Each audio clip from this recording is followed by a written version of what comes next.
I'm so happy, oh, happy-go-lucky me. I just go my way, living every day. I don't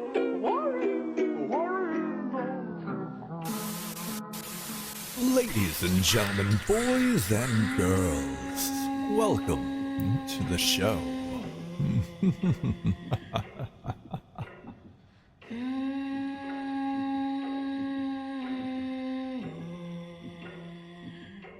Greetings, ghouls, and welcome to another episode of the Hobbesy Horror Screamcast Bros, where I, the titular Hobbesy, and our good buddy and co-host, RJ, will guide you through the horror film du jour.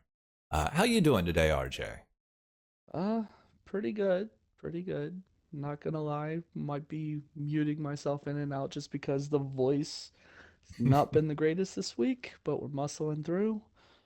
RJ has the coughs and swears he's not sick, so I believe him. Definitely not sick.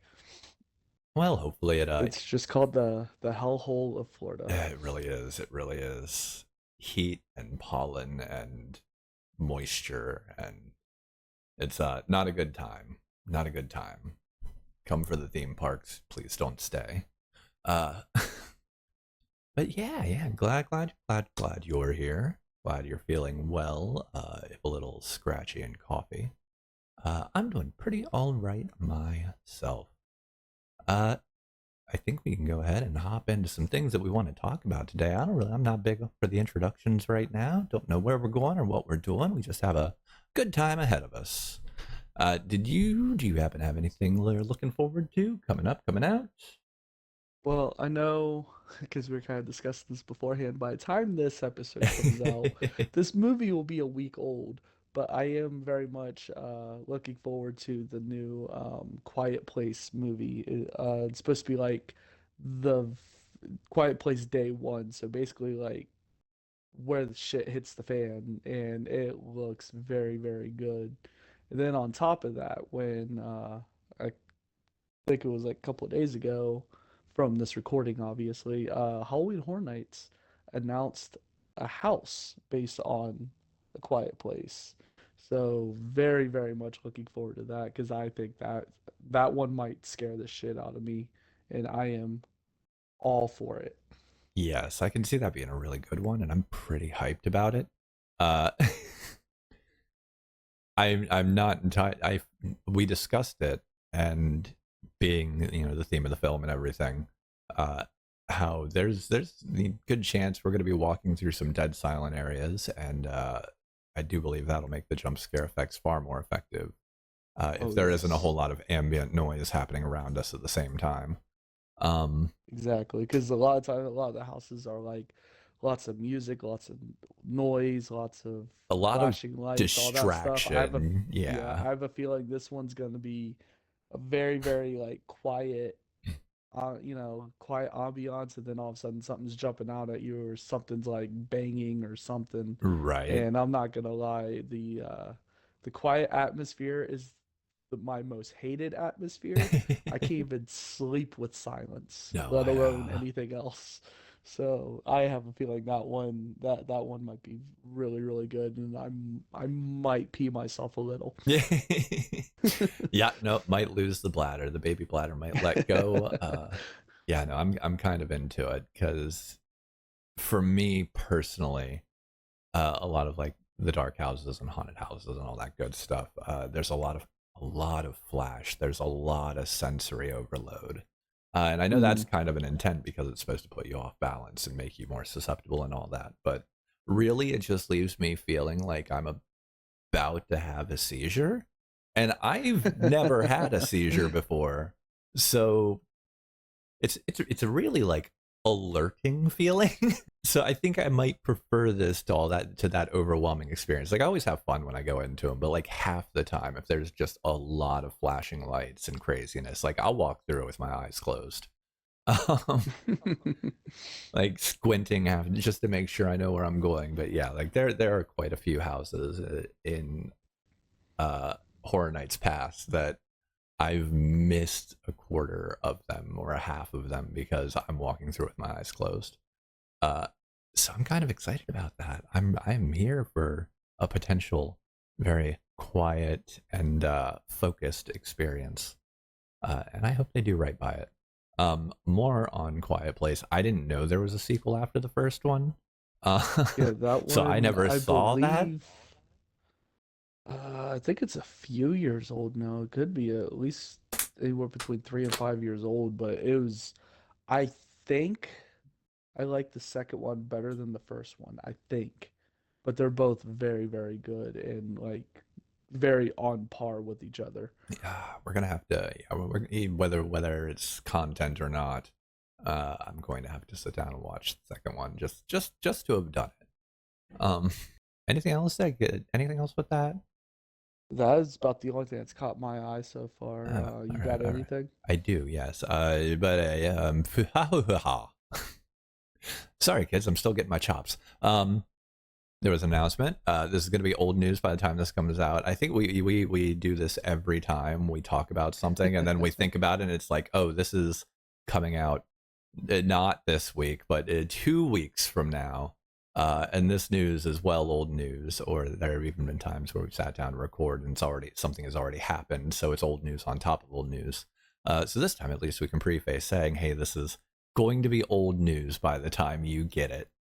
But yeah, but it was announced Bill Skarsgård is going to be coming back to reprise his role as Pennywise the Clown in the upcoming, I think posted for 2025 prequel to It, Welcome to Derry, which is pretty awesome, and it's a good time for horror prequel series, I suppose, because Crystal Lake is in development, might still be in development. I think the show producer stepped down recently, so I have no fucking clue what's going on with it at this point.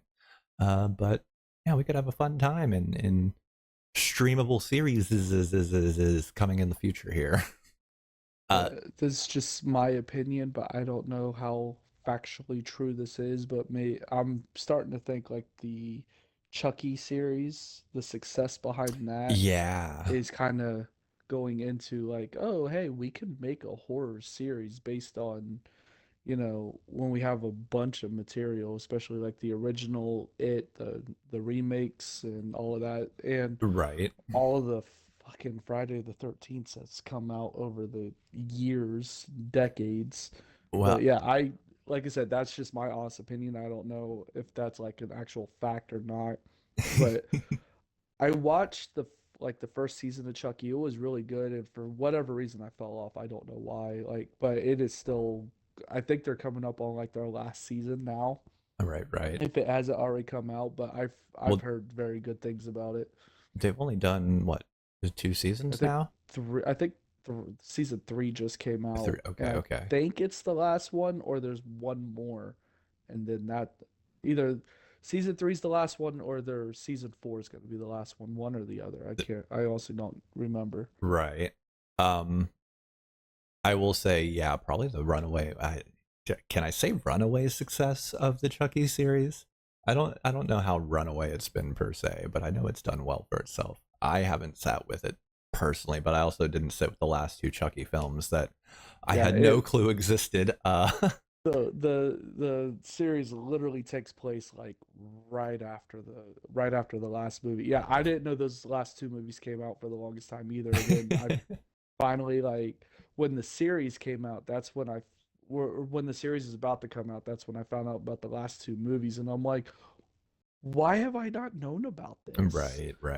So And yeah, but those last two movies are very, very good. right. Mind when we say the last two movies, we don't mean the strange reboot with Mark Hamill, Chucky. No, no, no, no, no. Uh, The original we're talking about series of Curse and movies. Cult of Chucky.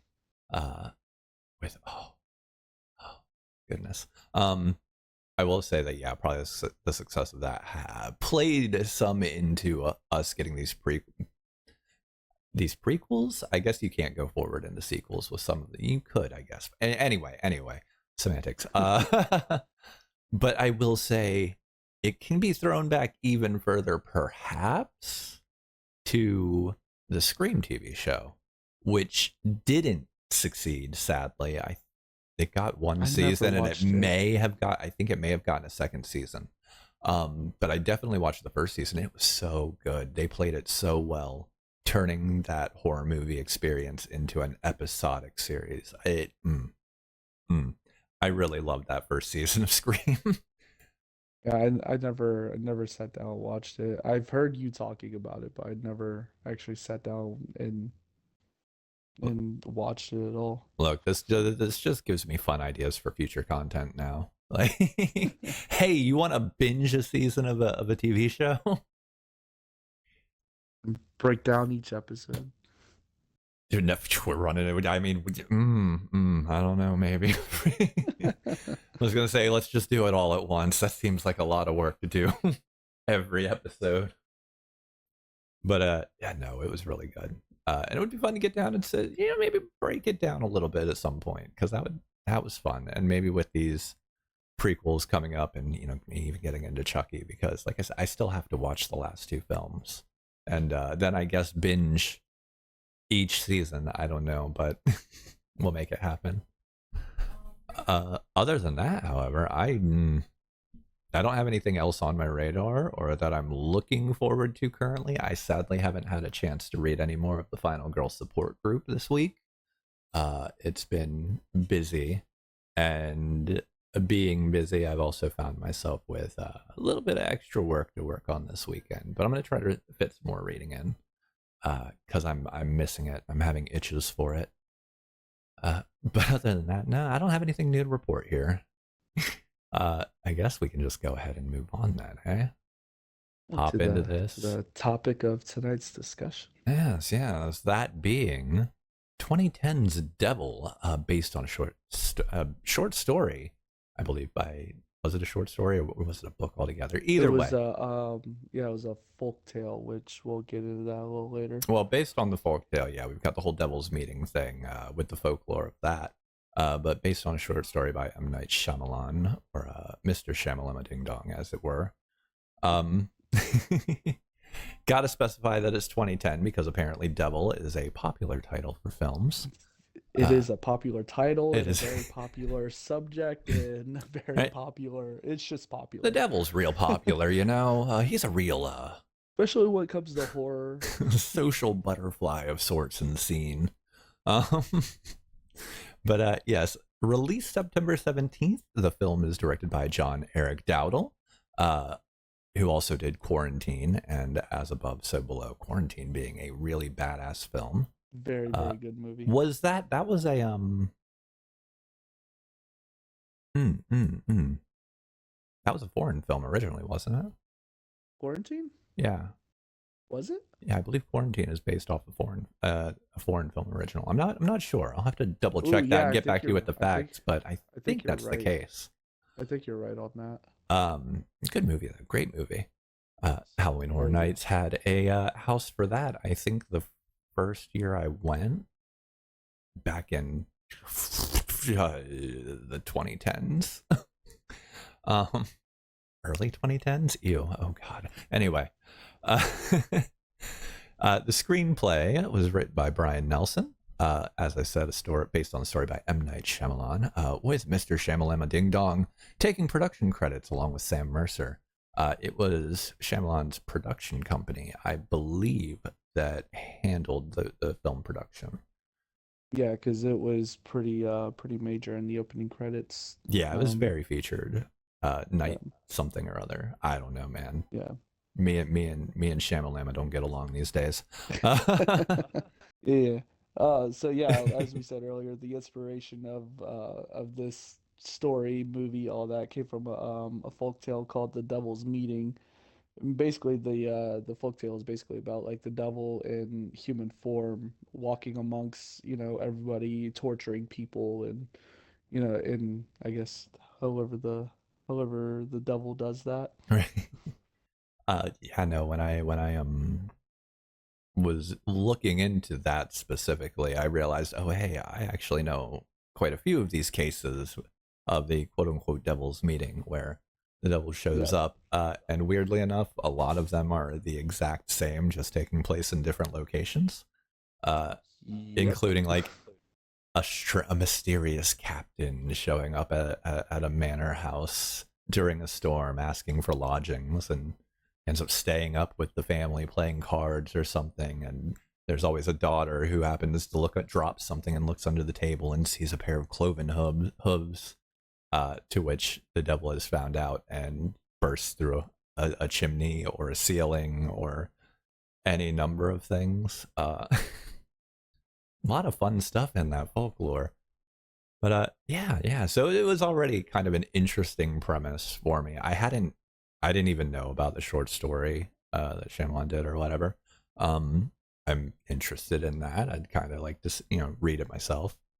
But yeah, it's pretty neat subject for the film, and it does it well. Carrying on, the film stars Chris Messina, Logan Marshall Green, Jeffrey Arend, Bohana I'm gonna fuck it up, and I'm real sorry. Bohana Novakovic, Jenny O'Hara, and Bokeem Woodbine. Which interesting cast of characters. I only recognized one of them, and I don't even know which Chris actor Messina, it was. Chris Messina sounded really familiar, but Chris Messina watching was the movie, detective. I'm pretty sure I've seen his face somewhere, but I couldn't tell you like what exact movie, show, whatever I've seen him in. Right, he felt He just has one of recognizable. those faces that like looks very, very familiar. Yeah, he looked recognizable. Kind of an every guy, so he could be in something, or he could just look like a guy who's Look in like something, somebody who right? was in something. Yeah, Right. exactly. But So yeah, another little interesting thing I found. So the main people in the movie that are, if you've seen the movie, that are trapped in the elevator, they are not actually, they eventually say their names, which I couldn't remember if they actually said their names in the movies until we watched it. But right. they actually do say their names like in the movie, but in the credits they're only labeled as like the mechanic, the old lady, the young lady, and I thought that was kind of interesting That was a how they did the end credits with that. Yeah, that was a very neat feature. A few neat features in this film, really. But that's a fun one.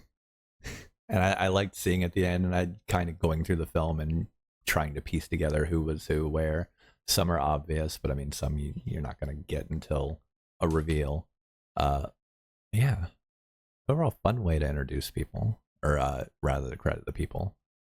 In the end, the film budget was 10 million. They made 62.6 million at the box office, making its budget back within the first weekend. So Yeah, pretty big go. We I like it. remember when, yeah, I was gonna say, I remember when this movie came out, like there was a bunch of hype around it.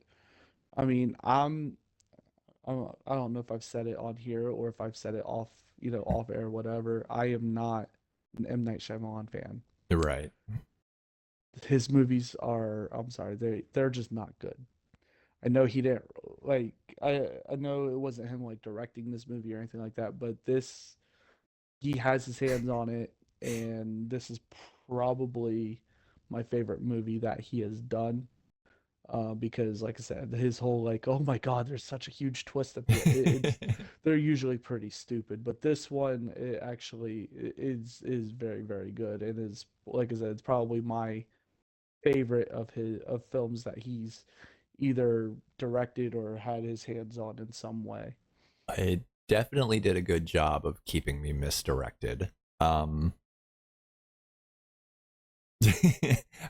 I think I just was surprised I by the time just of the twist. Just oh, I just don't know how this man can make so much money doing the same thing in every fucking movie. it's not It's though. I it's the mean, same formula in every fucking I movie, mean, and I'm just like, yes, all right, bro, we've seen it. it's the I know same. at least I know Tarantino has the whole hey Tarantino it like showing the ending first and all that, but he doesn't do it in every movie. This man literally does it in every movie, Does he and it not just though?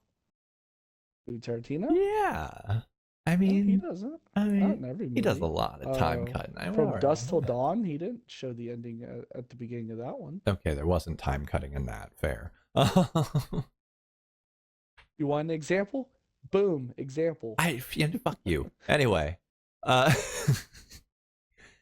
yeah, no, I get the sentiment. Like Shyamalan and I fell out a long time ago. But this was a really great experience, and maybe it was just because it was based on a story he wrote, and he was a producer, not a writer, or not a director, or Well, like you've said, the main writer. M. Night Shyamalan with a low budget actually does Yeah. some pretty neat things. You give him a big budget, he somehow fucks it up. Yeah, that was mentioned. That was mentioned somewhere. I forget where I heard it, but at some point this past week that came up, and I'm like, oh, that's kind of interesting because we're gonna be doing this. And I thought about it, and I'm like, that kind of makes sense.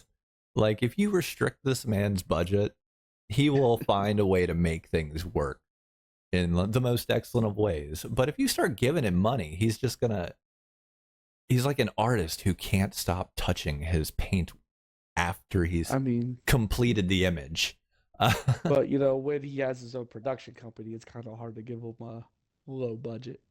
Look, man, he gets the budget he gets. I don't know. I don't know who's paying the man anymore. Like you said, I don't know where he gets his money. But yeah, no, but this was a good experience. The Happening was a Oh.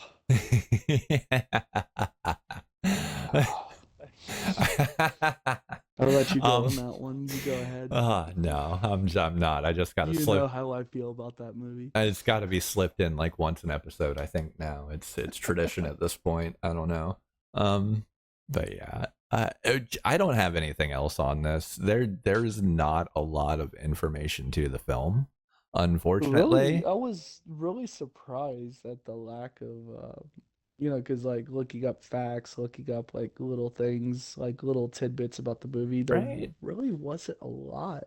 Which I was really surprised on with a movie like this, especially like because how this movie starts. I know we'll get into it after we do the trailer, but how the movie starts, where like they're talking about the devil like walking among us and all that stuff. It is Mm, done in a lot of different like the way this movie starts is similar to how I mentioned it like when we were watching it yesterday, how Constantine starts like with the right. suicide, and then that's how the devil, comes up and walks, takes a human form and walks among us, and tries to take somebody with him to hell and all this stuff. Like it's been done several times in other movies and TV shows and probably plays and everything else. So I was really surprised at the lack of like little fun, interesting tidbits on the movie Right. It because like it seemed like we were scratching the bottom of the barrel on this one. I think kind of the moral of that is to just like in my bottom note before we go into things, it was just remember Devil's Meeting folklore and examples, if not a lazy twat. By the way, lazy twat, I did not go find more examples. I just, chatted about what I had on memory because I listened to too many fucking paranormal podcasts or something. Um, but but yeah, like I think that's the main point of it. Like, you don't get a lot out of it. They don't give a lot in the production and everything, and that kind of sucks. But like, you do know that there is folklore behind this, and it gives you something to go, give yourself a little deep dive into if you're feeling bold, if you want to investigate some fantastic quote unquote true tales of the devil coming and terrorizing man on earth in a physical cloven hoofed form. But yeah, other than that, not really much to go off there. We can go into the trailer if. Ready when you are. Yeah, all right. I know last episode, which is not out yet, but will be out in another Few week days. week and handful Or of no, days. yeah. Week and handful of days, 2 weeks in the past from this recording. There we go. Time shenanigans. I lost my train of thought. I don't even know what the fuck I was trying to say with that.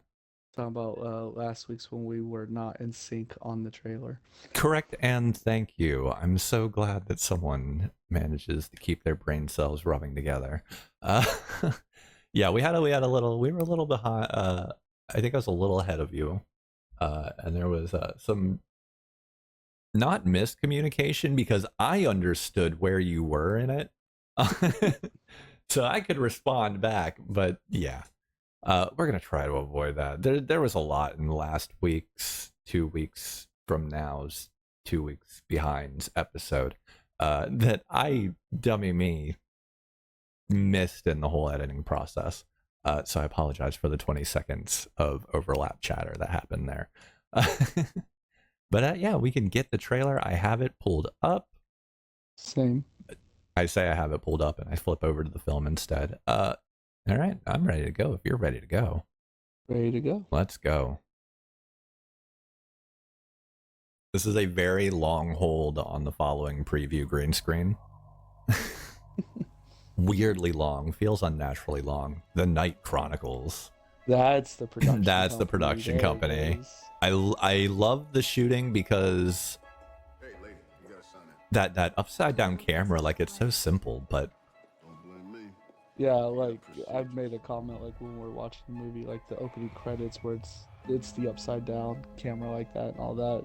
it is. I thought that was really cool how they did it. Yeah, And then the whole zooming in on the important people's faces in a room in a lobby full of people. Yeah, so It was a really good. cool concept too. I think you made a comment on that. Yeah, that one of my favorite openings, like overall in like film. Like it was just so well done from start to finish in the opening.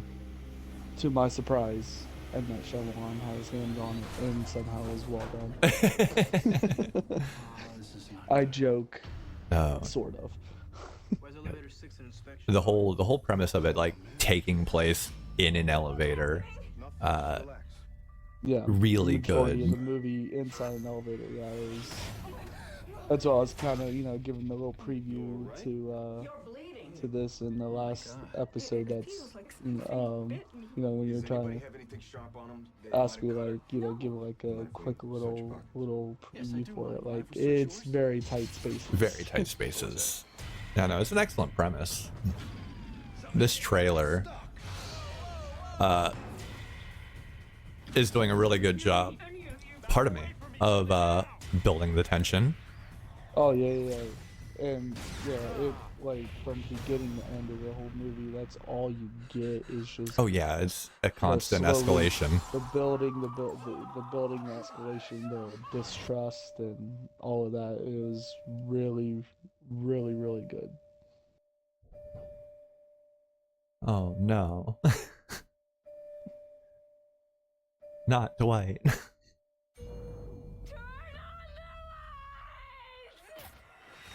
Jesus. Who are you? That was a cool scene. Ah, That was a really cool scene. yeah. Who? I've already seen it. It's still giving me the willies. Whew. That's good. That was good. Quite enjoyed that trailer. Didn't give an excessive amount of the action away. Didn't give an excessive amount of story away. But did a great job at presenting the tension and building it through the trailer, getting us ramped up for it. That was a really good trailer. That's probably Yeah, like I said, when the movie was like like coming out and all that, I do remember there was I don't know like among like people, but like I know like when I saw like the trailer before it came out and all that, like I was really really hyped for it. I thought it was really really good movie. Looked like a really good movie, and then finally watched it, and it was it was definitely very good movie. Like I said, probably my favorite M. Night Shyamalan movie, but it's not like he had much competition in there. But again, I digress. damn. Are you just gonna shit on him the whole time? I might. Hey, What the I mean, you do what you got to You do. throw the fucking happening out there, you see how much I shit on him then too. Oh, that's just gonna be a whole fest storm. That's gonna be ugly. I can't wait. Yeah. So getting into the film right away. The film starts out with a Bible quote. Do I have it? Yeah, I do have it. Peter 5:8 apparently. Be sober, be vigilant, because your adversary, the devil, walks about like a roaring lion, seeking whom he may devour. Good start. Very powerful verse to start off with. Silence until we get a voiceover. And I love this narration. I love every time he comes in, Ramirez, talking about his mother, telling him stories of the devil roaming the earth, and how it's brought about by a suicide. It always begins with a suicide. In going which is, into sorry to interrupt, but which is like pretty much the premise of the folk tale, yeah, the devil's meeting, which, you know, suicide pretty much starts, you know, the devil walking among us, and, you know, picking, basically like choosing somebody to bring back to hell with them. right, yeah. The act of the suicide makes the area unclean, and unsacred, which allows the devil to apparate himself to it or into it. Manifest. That's a better word, and not one that's made up. Going back to like the little narration and all, because I do like how the movie starts with him narrating, and then once his narration is done, that's when you just get the guy jumping out of the building and just smashing into the van below, which I believe they say he jumped out the 35th floor. Yeah. And like once he's done narrating, you just get body into van, and then the van starts to roll away, and nobody knows it even happened. It is such an insane opening to a film. Yeah. Like I said, the opening It credits. gets you like that. The opening credits shot upside down is so simple yet really uncomfortable. I could see that. Just a little bit. But then we get into it. Yeah, as you said, we finish and we end up on inside of a building. We have a janitor cleaning. Big build up, talking about always ends in the death of those who are trapped. Janitor starts cleaning and suddenly body in van. And the van just starts rolling forward, which is an important note about 10 minutes in. Yeah. We also move through, we are first introduced to Detective Dowdle, who is talking to his, or Dowden, yes, thank you. Dowdle's the director. Dowdle is the director, Dowden is the detective. Very Talking easy to mix up. very, very, talking to his sponsor, I guess AA sponsor, Mhm. due to being a recovering alcoholic after the death of his wife and child in a hit and run. It moves through this scene. It's, you know, we get the detective called out to the scene. There's the van, there's the body on top of it. It looks like it's been sitting a minute, which is kind of strange. I don't know how quickly bodies start to discolor. I am no expert in the dead things, but immediately we get the detective's fucking detective senses, and we know that Dowden he's a real pro. But then we get into introducing the characters, which, as mentioned in the trailer, is such a great way to introduce them, because it's kind of the camera swooping through like a not like an overly crowded lobby, but there's a lot of people in the lobby, and the camera just kind of swoops through all the people and like zooms in right. on the 5 people that are, you know, that are about to step onto this elevator, which I think you noted was like really, really cool how they shot that. Yeah, it's an amazing single shot, like a one take walkthrough, panning over these characters. It really well done. I'm watching it now, and I am enthralled. But yes, everybody kind of gets introduced to each other. Well, not to each other just yet per se, but we get some interaction between Ben Larson, the security guard, and Sarah Caraway. There we go. Yeah, the young lady, as she is credited. Yes. But yeah, we get those camera pans, and it builds into everybody coming to their most appropriate destination, which happens through a variety of means, elevators being full, people running behind, The last man almost doesn't make it. Um, I do looking at it now and knowing how it all plays out. Did you notice that the old lady is the first one on? I did not. Because her and the salesman got on relatively the same at the same time. Yeah, he gave her motion to go ahead, and they stepped in together. Yeah, Uh, because it was her and the salesman. at the I full can't think of his elevator. name. Vince, I think his Vince, name yeah. was. And they were about to go on an elevator, and the guy make the elevator's pretty full, but the guy on the elevator makes a comment. Oh, we can squeeze you in. She's like, no, too crowded. Right.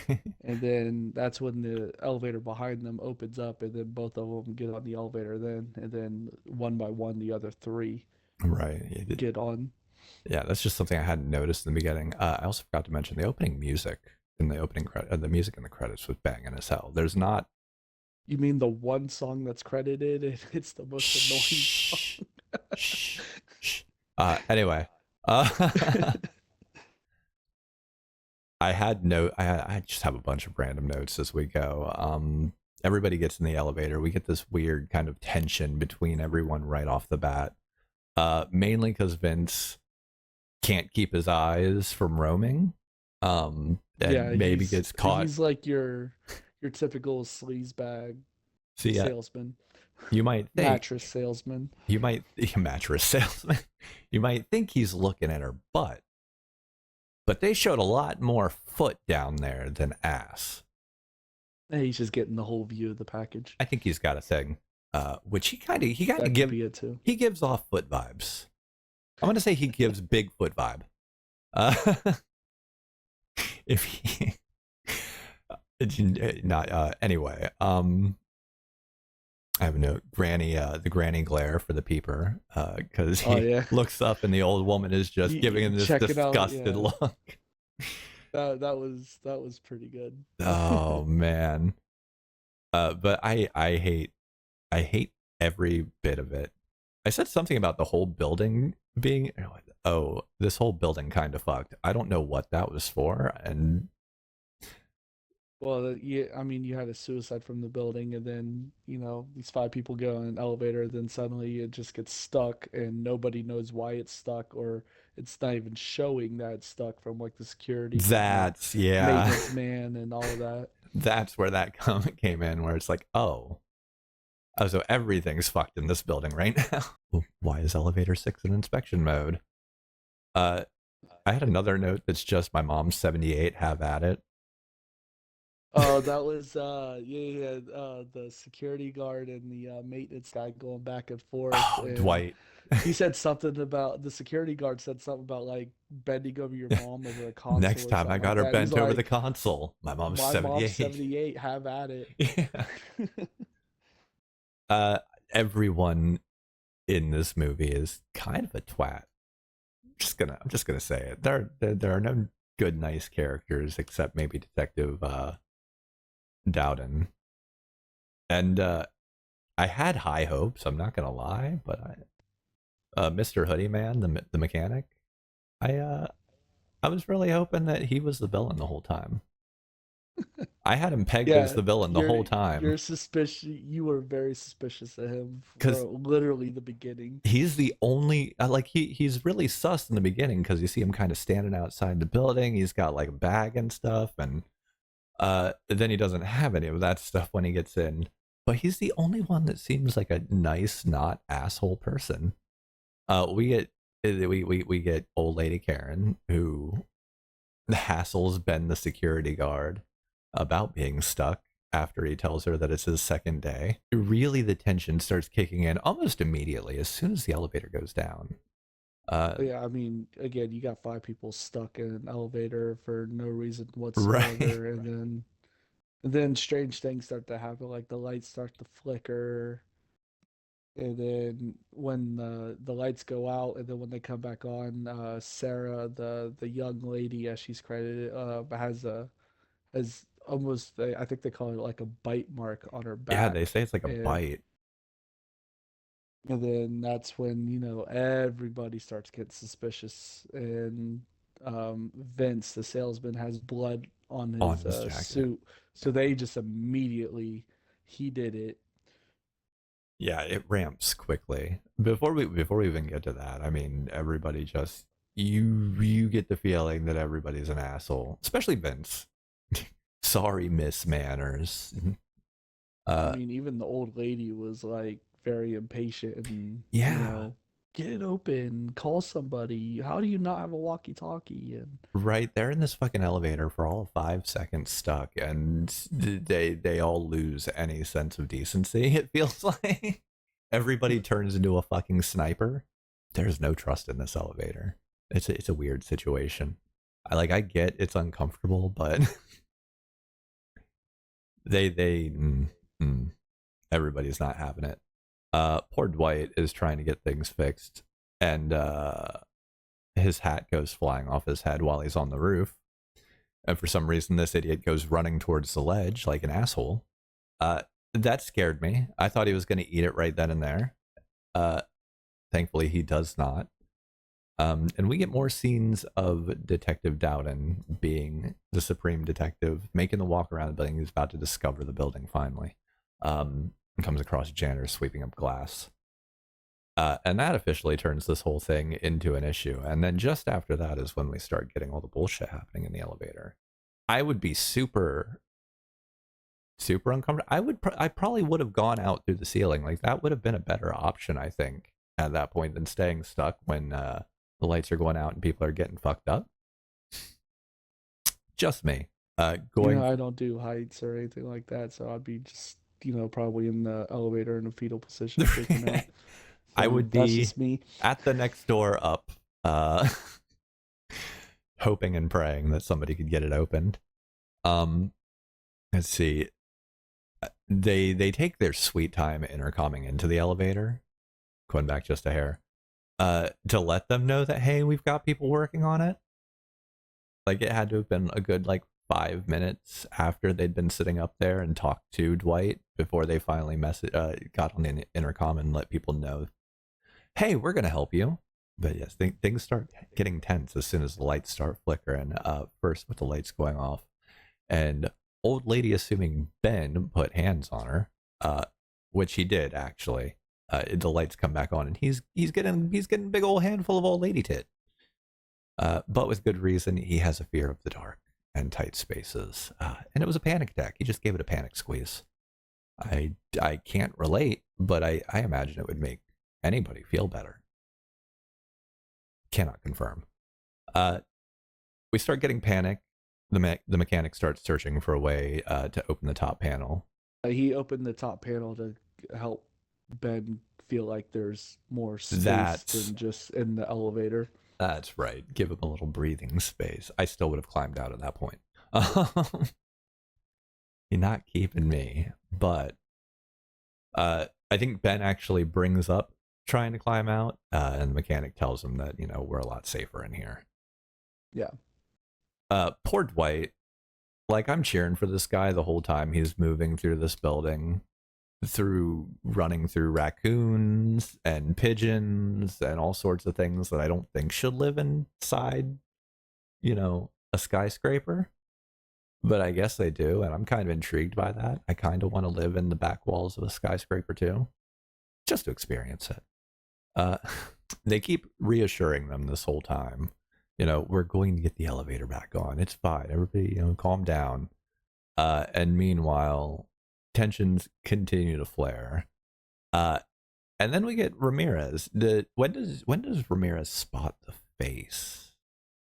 That was when the first time the lights start flickering and the bite mark. I was going to say ends that up is on, when Sarah. Sarah gets attacked. Yes. Yeah.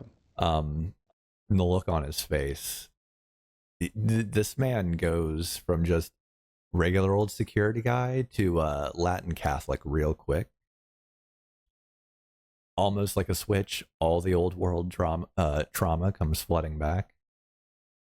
And he's the only one who's got a handle on things for the whole movie, and nobody wants to hear it. It's real sad because I love him. Like I said, I love Ramirez's little voiceovers where he explains the history of things and how it plays out. And even more so as it goes on, getting to him getting into the Detective Dowden's head with it, because over the course of this, Dowden, I think, is having a crisis of faith, but it eventually does.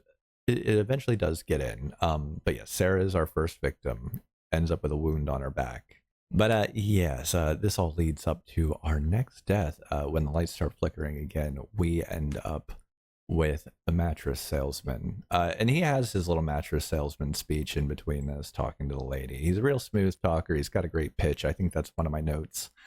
Great pitch, and then he lost it. But yes, we get the lights go out again, chaos inside. When it comes back up, the mattress salesman now has a large shard of the broken elevator mirror in his jugular. Yeah. So basically, the back of the elevator is nothing but glass, and then as the lights are out, you just hear it shatter. Yeah. And then the lights come back on, and just good, like 2-3 foot chunk of glass Right. just sticking out of his neck. Huge. And I feel really bad for Ramirez because he's the only one sitting in front of the monitor when the lights come back on. And so he immediately has to see this scene. Yeah, because he has to literally run down to the lobby. Hey, you might want to look at this. We got a problem, huh? I have a slight problem to the plan right now. Man. Yeah, that was horrifying. Bowden and his partner are downstairs getting the sign-in sheet to try to identify the people in the elevator, because as of the current, they've been unsuccessful in identifying. The camera hasn't worked in picking up like identifications or reading. I think they read the paper after this.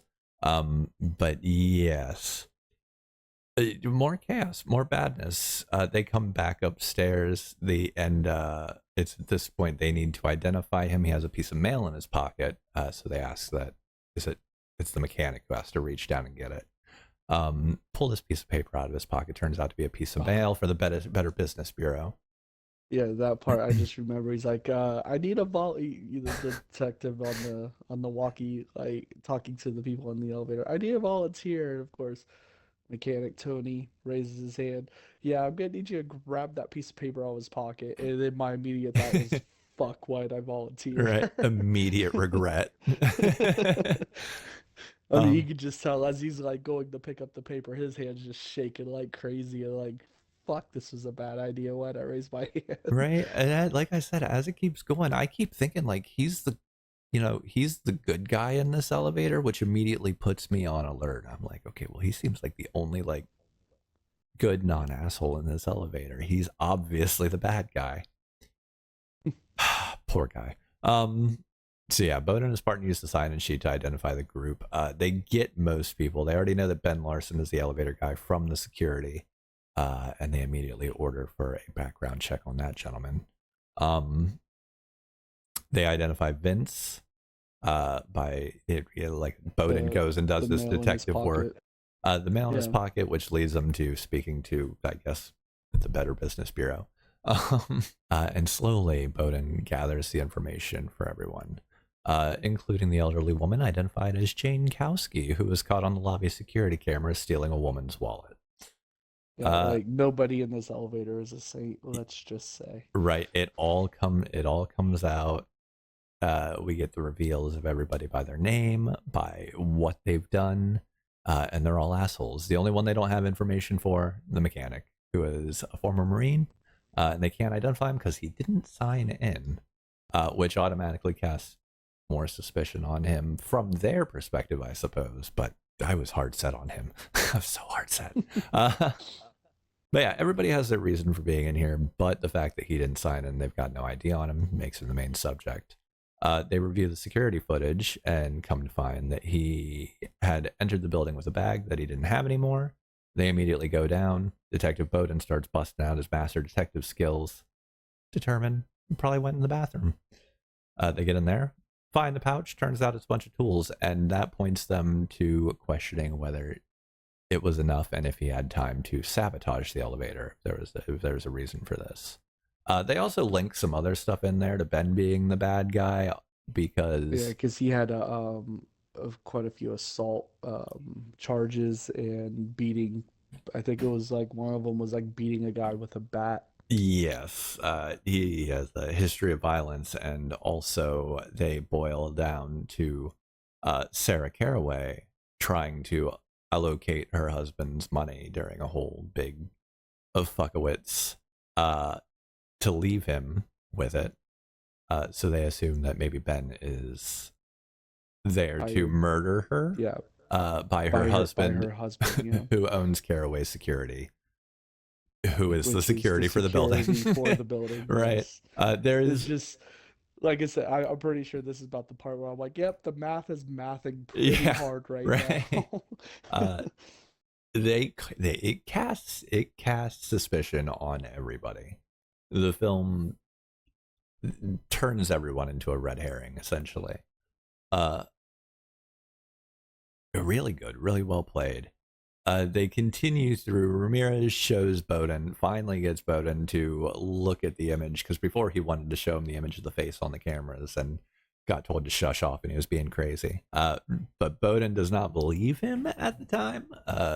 Well, because he's just basically hearing it as like a religious story and, not being very religious because his wife and child was killed in a drunk driver accident. Right, hard to believe in God with that kind of injustice. Yeah. This is where he tells the story of that, and he throws down the was it a pizza coupon that says "I'm so sorry" on the back? Yeah, it was some kind of pizza coupon with that was left on the truck of his wife's car. And he's like, the devil doesn't need to do anything when you got people doing this. Right, people are evil. You don't. The devil is unnecessary. But yeah, he recounts everything to Ramirez, shows him the note. Oh, it was a car wash coupon, excuse me. But yes, Ben and the Marine proceed to get into a fight. I don't know who starts it. I want to blame somebody. I feel like Ben starts it. I'm just gonna blame Ben. I mean, you got two alphas, Yeah, everybody. Yeah, you've got two dudes. Everybody's a little suspicious because there's a bunch of dead people in the elevator. I think we completely passed up. Yeah, I was gonna say the old woman dies before this. Over Dwight trying to do his Rainbow Six. I don't want to talk from the ceiling. I don't want to talk about the elevator. I don't. The old man security guard kills Dwight. I don't care what anybody says because he's hanging from the rope. The security guard's trying to call him on his walkie. He's trying to grab the walkie, which is on his back pocket, but then still grab the rope at the same time. And then all of a sudden, I don't know what those little things are called, but it breaks on his rope, and then he just falls to his death on top of the elevator Now, that like these the five C people clip. are stuck in. Well, now 4 people are stuck in. Oh man, yeah, we missed that whole part, and I don't want to talk about it anyway because that was painful. That made me sad. The next set of flashing lights and the lights going out in the elevator comes back up. Old woman. Yeah, this is where the old woman is hung by one of the lights in the elevator, and then that's when Ben and Tony, the mechanic, are immediately suspected because who the hell is lifting her up and tying that around her neck? Not the little young lady, Sarah. Yeah, and that's what leads to the fight, essentially, I think, because I believe so, yeah. Ben tells Tony, "You'd know how to do this, wouldn't you?" And da-da-da, and Tony fucking just tackles him. Like, full-on spears him. Well, yeah, because it gets into a thing where Ben makes some kind of a comment about, like, a dead body, because earlier in the movie, Ben was saying he's never seen, like, a dead body before when Tony died. There was so much that came not out. Tony, Vince died. Yeah. And then he makes a comment about, like, how a dead body looks, and Tony immediately goes to, "I thought you'd never seen a dead body before. So how would you know that?" And then that's kind of where that distrust builds even more. There is too That's much basically the whole premise of this movie is just right? everyone distrusting more and more and more throughout the whole movie. It's just which ramping again, paranoia. That's the whole thing behind the devil and all that. And torment. Torment. Yeah, the ramping of the parent. Look, man, there is just too much happening in this fucking elevator. All right, I can't keep track of it all. I don't know what order it happened in, man. It's a lot. But yeah, with that, it's a lot more suspicion because, yeah, as you said, the story with Ben never seeing a dead body and then making clear commentary on a dead body. Ben accusing Tony. Am I saying Tony when I say the I mechanic? keep getting Tony and Vince mixed up, so that's on me. I don't know who's I don't. Yeah, you know what? Whatever. Tony is the mechanic. Tony's Vince the mechanic. is the salesman. I keep thinking Tony's the salesman. Yes. Tony makes a comment. He makes a comment to Tony. Suddenly they're at it and they're fighting. It builds up and we get another lights out scene. And when it comes back on, Ben's head is twisted Facing the other way. Yeah, homie got some fucking owl DNA or something in him. I don't know. Maybe not, because he definitely did not succeed on living in that 180-degree twist. Then I think it was either just before this or just after this where the old man security guard goes down to the basement Oh and sees no. the wire giving out sparks of electricity in water, and he's trying to pick it up and put it because they're trying to cut through the wall to get to the elevator. And he tries to pick up the wire with a stick to put it up on a nail, and of course he steps In in the the water water. to put this wire on the nail, and then we know what happens from there. That Electrocuted and fucking died. guy. Yeah. I'm sorry, that man was just stupid. That happened while the detective was down talking to Sarah Caraway's lawyer or whoever it was. Yes. Yeah. So that happened a fair bit earlier. Man, yeah, I completely forgot about that part. That was ugly and insane and horrifying. But then after the Ben death, that's when Sarah and Tony each pick up a shard of glass and is like, "Come at me, bro." It's yeah, and it's at that part. It's at this point where Tony's fiance comes up, right? Yeah, yeah. She sneaks into the building because they weren't letting anybody in. Yeah. And then yeah, she manages to get into the security room where the detective is, and then reveals that Tony's last name is Jankowski and not Yeah, Jane not Jane Kowski. And Kowski. Tony really did sign in. The old woman never signed in. Yeah. We get that after the final death. Here, I believe, right? No. That was They're or yeah. yeah, because they're that holding the was- glass, and then the lights go out, and Sarah gets her throat slashed. Yeah. And that's when we get the That's right, 'cause way.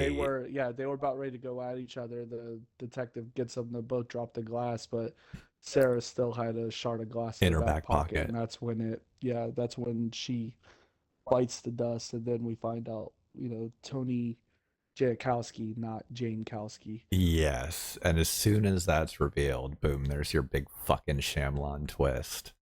And Which, look, it worked. where It got me. Hobbesy seen the light and like, oh, maybe it wasn't the hoodie fella. No, it wasn't Tony. Tony wasn't evil. He's the redemption here. He really is a good guy.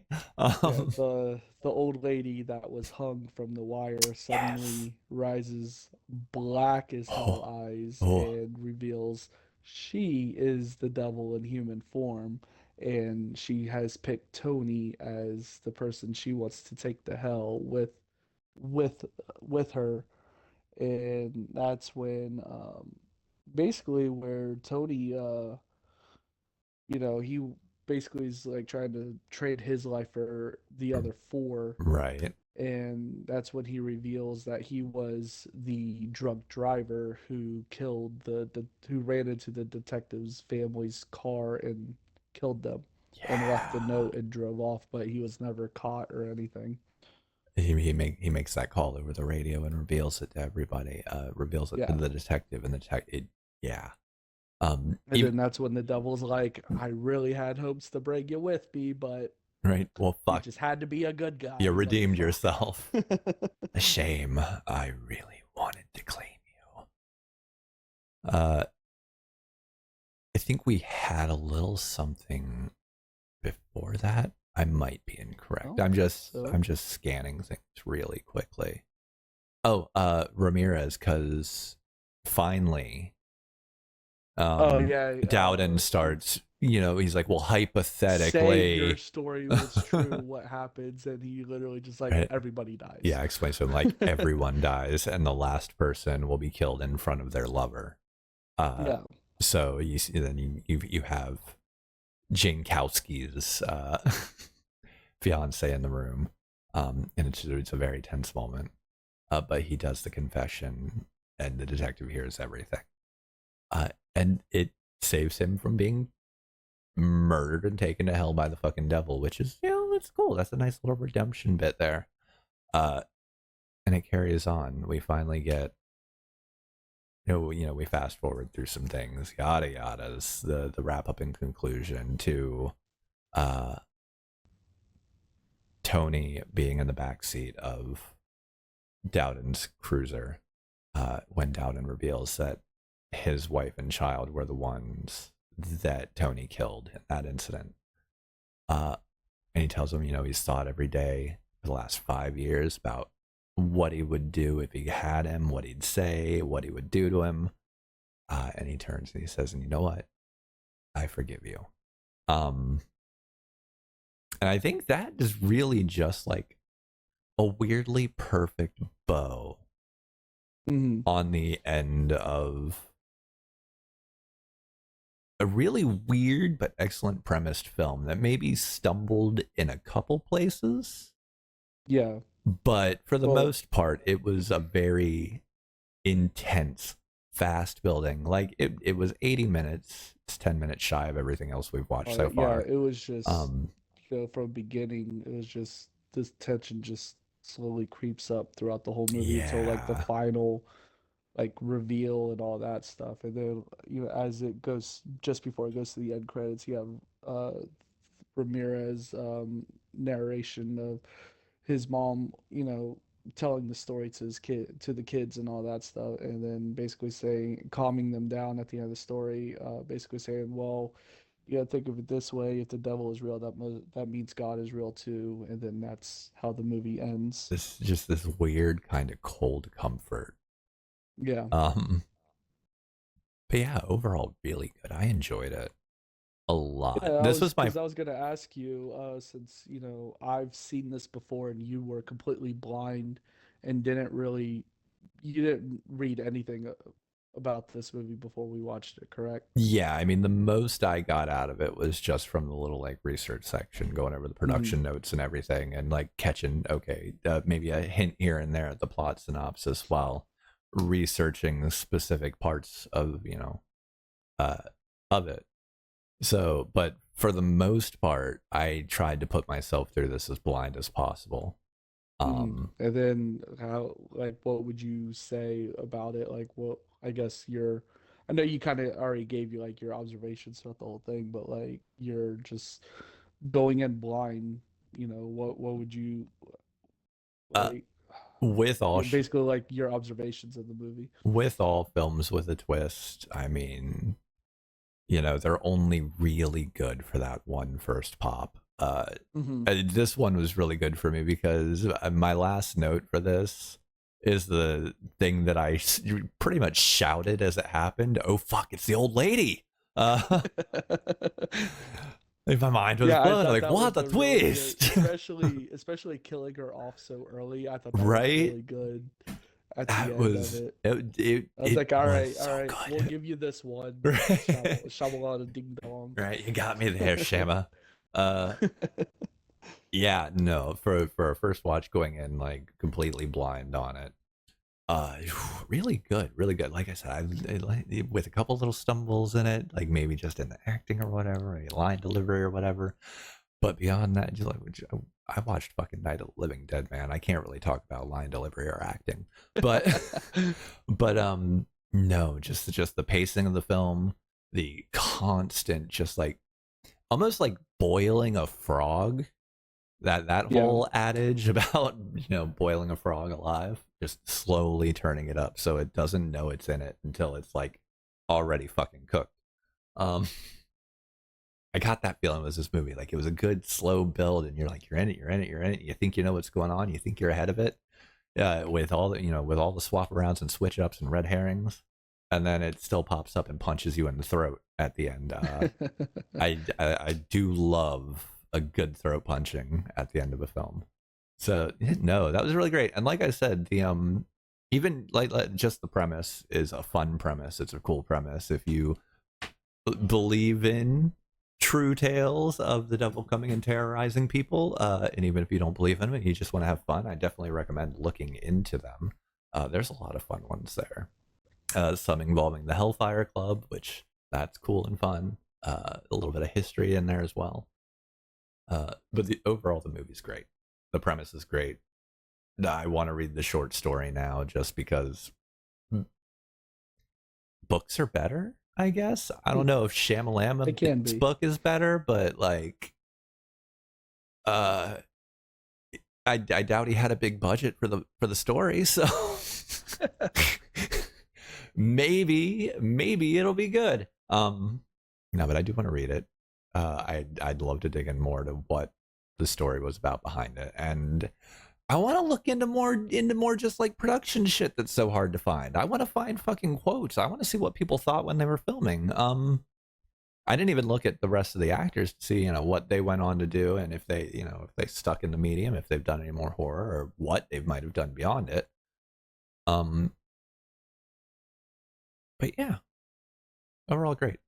I did have some random notes in there. There was one moment where now Detective Dowdle, the female officer, Dowden, damn it, the female officer is talking to, and then he goes up and sees her in like the 35th floor or whatever.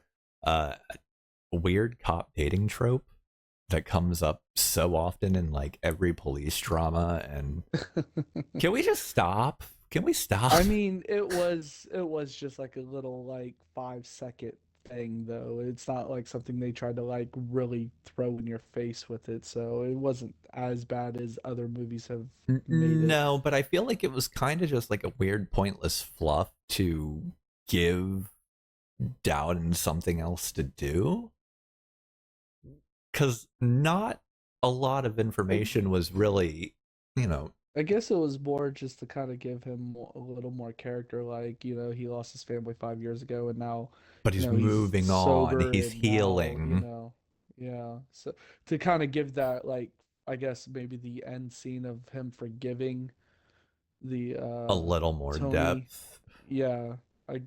I mean, I can see it. Like, yes, I've lost, but I have I have been healing, and I am moving on, and I'm finding better things, so I forgive you for what happened. You survived an elevator with the devil. I guess I'll I'll give you a pass. But yeah, no, really good. I like the redemption story in the end. I like the overall premise of the devil's meeting. It's really fun. Good movie. Yeah, Definitely recommend it. Go watch this motherfucker. If you haven't watched this movie before, go fucking watch it. It's great. It's 80 minutes. It's all tense. It's good. You'll love it. If you don't love it, fuck it. Who cares? I love it. I think on that note, what would you say was your favorite scene / favorite kill of the movie? Okay, yeah, we're gonna hop into this segment of instant replay. Wow, wow, wow. My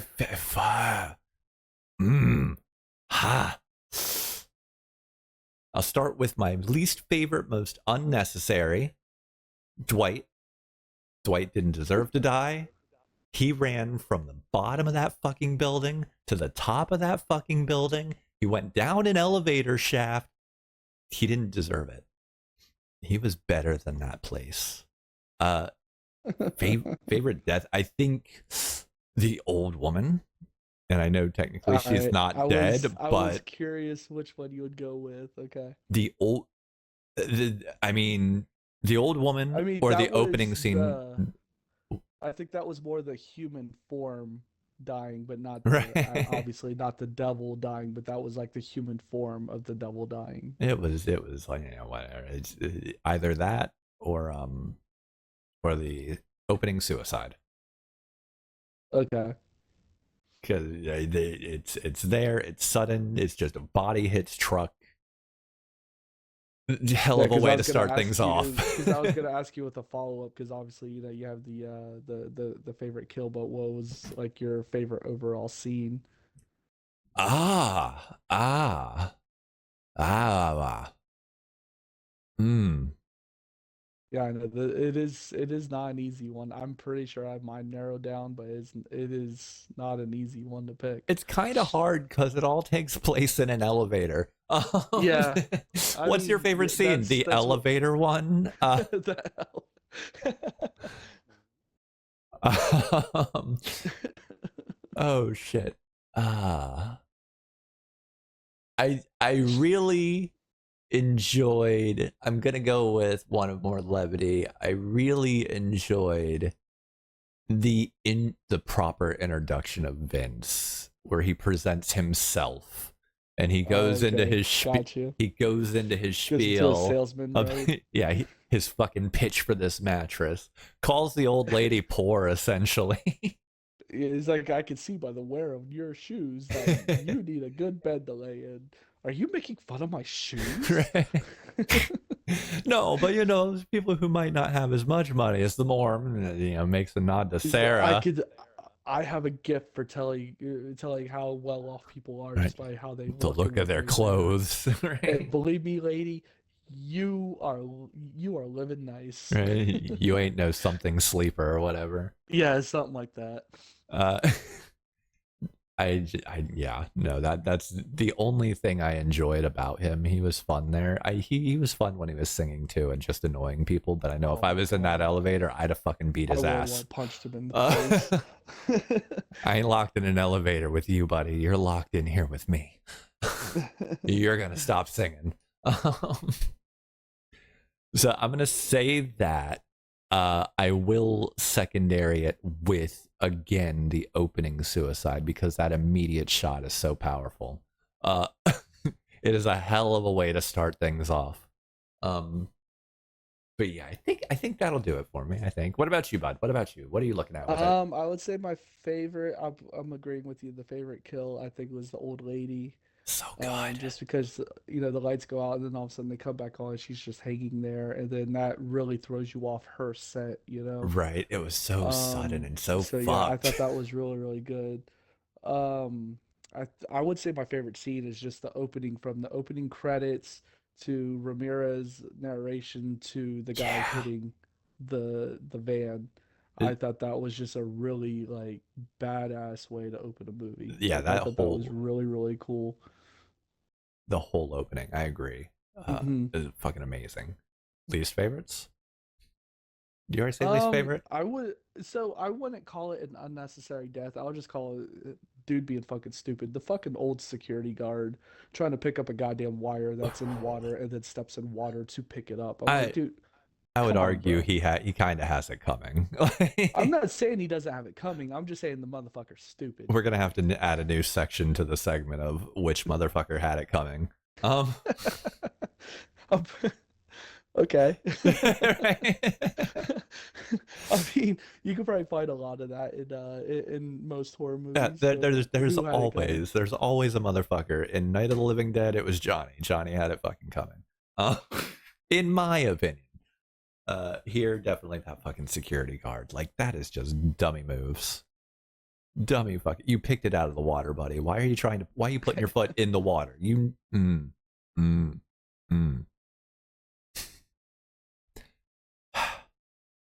Yeah. So not the most unnecessary or least favorite, just No, it was the just the most dumbest. stupid. It was definitely the most stupid. Yeah. Oh shit. Fair enough. I mean that yeah, most stupid, most unnecessary, least But I would liked. agree with you. Dwight was probably the only one where like the death wasn't part of like the grand scheme, Right? It was you just, know? and it was just such an unnecessary, like, Yeah, at least the it way hurt it was me. presented in the way it was presented in the movie didn't feel like it was part of the grand scheme of Well, things. see, initially I thought it was. I thought the devil took him for some reason, but I'm like, what? He didn't do it. He's done nothing. As far as we know, he's innocent, unless he's like secretly a PDF file. Uh, I don't, I felt bad. That one upset me.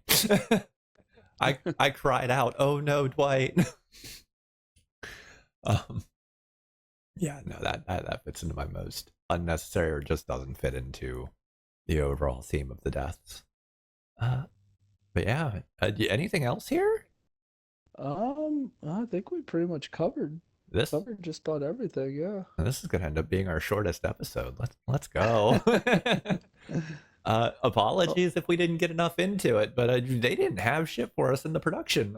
exactly. And like I said, the majority of the movie takes place in an elevator, so that's a good like what 60 to 70 minutes of the movie is in the elevator. Right? It's a good lot of it. It's a 90% elevator. The rest of it's like Yeah. interior of like the back I rooms of mean, this there's building, literally and like what 15 seconds of not being in that building. for all And intents and that's like the purposes, yeah. yeah. So, It's building up to the detective coming into the building, and once he's in the building, we never leave. I guess on that note, it's time to pick next week's episode. Indeed, it It, is. it is my pick this time, and I told Indeed. you last night I had a movie in mind for a specific reason, and it was mostly just to hear you squirm on the other side while we're watching it. We are watching the Evil Dead Rises next week. Oh, it's such a good fucking movie, but I'm like, And I oh, already know the scene that you're gonna squirm the most in. I don't know if it's no, it's the cheese grater, I think. Yup. Yes, it is. Fuck, it hurts to think about. Oh, But yeah, oh. that is the movie we'll be viewing next week and will come out sometime in the future. I'm gonna tell you here and now, when it gets to parts, I'm gonna be looking through like the cracks in my fingers, just peeping, just peeping. I know I have to watch it. I have to do it for the content, but I'm peeping, damn it. Oh shit. I don't think we have any other news beyond that. I don't believe so, no. Things should go all according to plan from here on out. I'm gonna try really hard on the last episode, Jennifer's Body, to not fuck it up. So if you're listening to this and there were fuck ups in that, I failed. I failed. Please at me. I would like some interaction. I wouldn't mind. Even if it's to tell me I'm horrible. But yeah, no. Everything should be on schedule though. I think everything's good to go. I'll try not to make any more goofy, dumb mistakes. But it's kind of becoming my thing at this point, I think. Yeah, and beyond that, if you want to contact us, if you want to find me, you can find me over on Twitter or X, whatever you want to call it, Blue Sky, Instagram, Threads, and all that good shit. That Hobbesy, at that Hobbesy. Also on Twitch, where I stream occasionally, especially on Tuesdays, where you can find me fishing or non-fishing, depending on who you ask. Cough, cough, fuck you. Twitch. I wasn't gonna say a word. Twitch.tv/that Hobbesy. I completely said the wrong one for my Twitter X because it's off brand for this, but it's at HobbsyVT. There we go. RJ, where can we find you? At RJWare89, I believe. On Twitter X, and that is the only socials you keep as far as I know, unless you got Yes, it secret is. ones. No, I do not. And if you want to just contact us directly, you want to do the show, email, whatever, we are Hobbesy Horror. HOBBESY HORROR at gmail.com. yeah, we'd be happy to take your questions, concerns, commentary, insults, verbal abuse, which is also insults. I don't know why I said that, but also the compliments. If you wouldn't mind, if you're listening on Spotify, go ahead and give us a 5-star rating, not because you think we deserve 5 stars, but because it's good for the algorithm, and I won't do any weird things in your beds while you sleep. YouTube, just give us a like, subscribe. I don't know, do something. Comment, do it for the algo. And we'll see you next time. Bye.